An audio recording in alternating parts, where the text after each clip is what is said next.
As the rain returns to southwest Florida, so do those pesky mosquitoes. Drought conditions created a perfect environment for mosquito eggs, which lay dormant for months until the first rains led to their hatching. The mosquito season has kicked into high gear. WGCU's Jennifer Crawford explains the full-on assault to combat the insects. Lee County operates the largest mosquito control district in the entire country. Like Charlie's taking off the mosquito control ramp. Run like a military operation from a former World War II Army base, Buckingham Field. The district's $46 million annual budget funding a large aerial fleet of 6 choppers, 4 airplanes, and 3 drones. This is a sterile bay. You can see our helicopter off our left side over here. He is treating this island out here for mosquitoes. It's round-the-clock warfare to keep the tiniest enemies from taking over. 1/10 of our land is salt marsh area. It breeds just a prolific amount of salt marsh mosquitoes.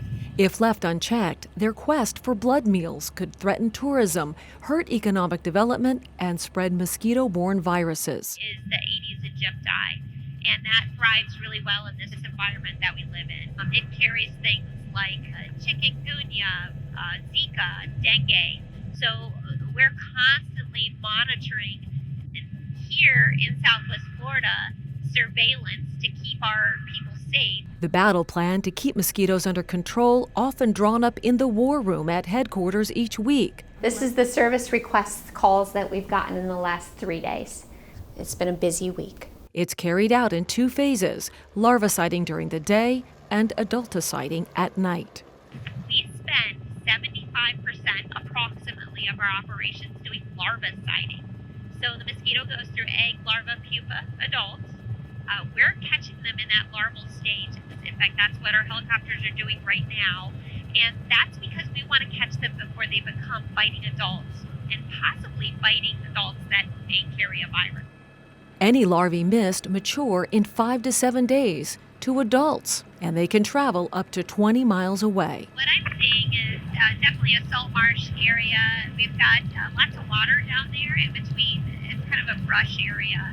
Very close to that mangrove area, there's houses and development. Do you receive calls from these areas complaining about mosquitoes? Yes, it's amazing that people can live this close to the mangrove area, but when you're on the ground, you don't realize the sheer amount that's near you.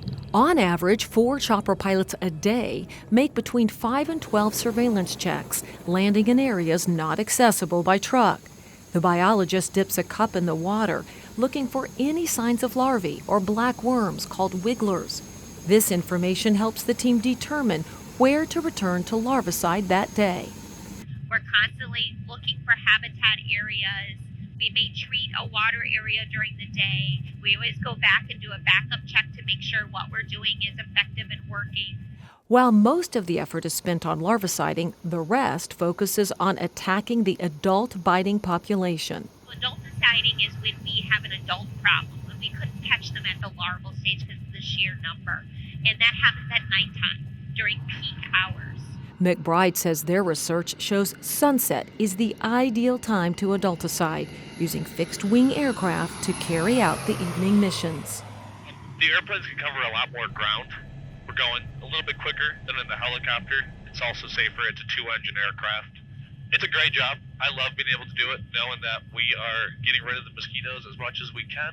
With a battleground spanning more than 1,200 square miles and divided into 5 zones, those fighting the war to control 54 species of mosquitoes thriving in Lee County know their mission will continue as long as humans choose to live, work, and vacation in one of the most unique mosquito habitats on Earth.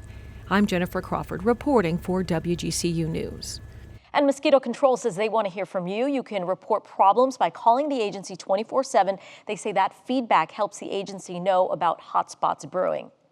Thanks for watching. We've got more great content for you, from news to the arts to the environment. So be sure to like and subscribe to WGCU's YouTube channel and follow us on our social media platforms for the stories that matter to you.